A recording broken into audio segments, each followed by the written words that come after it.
All right, hey guys, so we're here again with my coach friend, Aaron Jannetti. He was here all weekend just doing some close quarter combat stuff, and then he taught a BJJ class. So today he's gonna go through something that he picked up and he learned. So I'll let him go through the details of all that.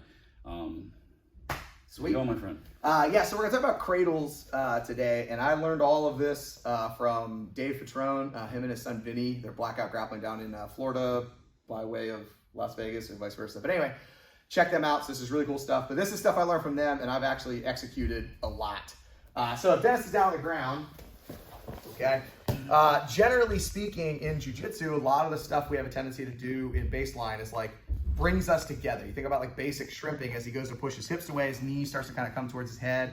As I'm trying to like get into mount or transfer over, usually we'll like lift legs up and all that type of stuff. Where we're going with that is we have a tendency to allow our knee and our head to start moving closer together. In a basic cradle, that's exactly what I'm trying to accomplish. Okay, so cradles can be really, really, really big assets in training, especially in gi jiu-jitsu, because they're not as common, and a lot of fundamental jiu-jitsu lends itself. So the cradle, in the most basic kind of approach to this, is one arm is underneath the leg, pulling the knee towards his head. The other arm is underneath the head and the neck, and I'm latching my hands together. Now, I got small little arms, so for me, oftentimes when I get cradles, I'll do like an S grip here. But if you have longer arms, you can establish higher grips, all that type of stuff. In a gi, what we're gonna do is, instead of just trying to establish fingertip grips, oftentimes he'll start kind of pushing and fighting back. So what I'm gonna do is I'm gonna get my left hand, or the one that's by his head, is gonna go thumb in on the collar. My right hand is gonna go thumb in lower on the lapel here. And what I'm gonna do is I'm gonna start just kind of shimmying and climbing until I can get to the point where my hands are pretty close together up by the head.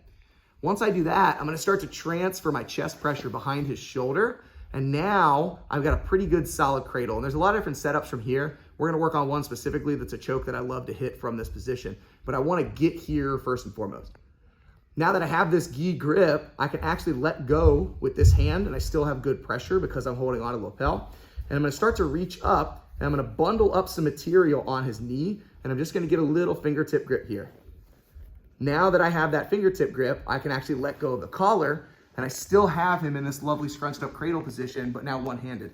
That frees this hand up to do a bunch of like fun stuff. I can set up other chokes, other things like that. We're gonna set one specifically, which is the one we worked on in class today.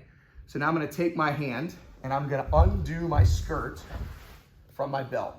And now that he's bundled up here and I have good chest pressure, I can really take my time with this. I can get it nice and loose, make sure I've got good slack with it. I'm gonna push this underneath his arm, and I'm gonna hide it right underneath my hand. Now, once I feel like I've got the space and time for it, I'm gonna release the grip there, and I'm gonna grab the grip with the underside hand. Notice I'm pinky down, I'm on the edge of the skirt here.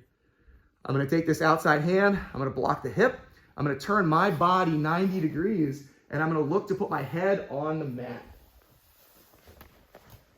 And there's my choke from there. This hand, as I go to turn, is gonna straighten out and extend if you need a little bit of extra oomph there. But the choke cuts off. It's super, super high percentage. It's very tight. Very tight. And it comes on real quick, which is nice. So one little recap. Once again, I'm scooping up my cradle. He's kind of fighting me, so I go for my little collar and lapel grips, and I start to just weasel and climb and weasel and climb and weasel and climb until I get to here.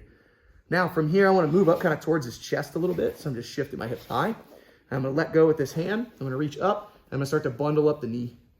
Once I have the knee grip, I can let go here. If my skirt's not out yet, I can start to pull my skirt out, open it high.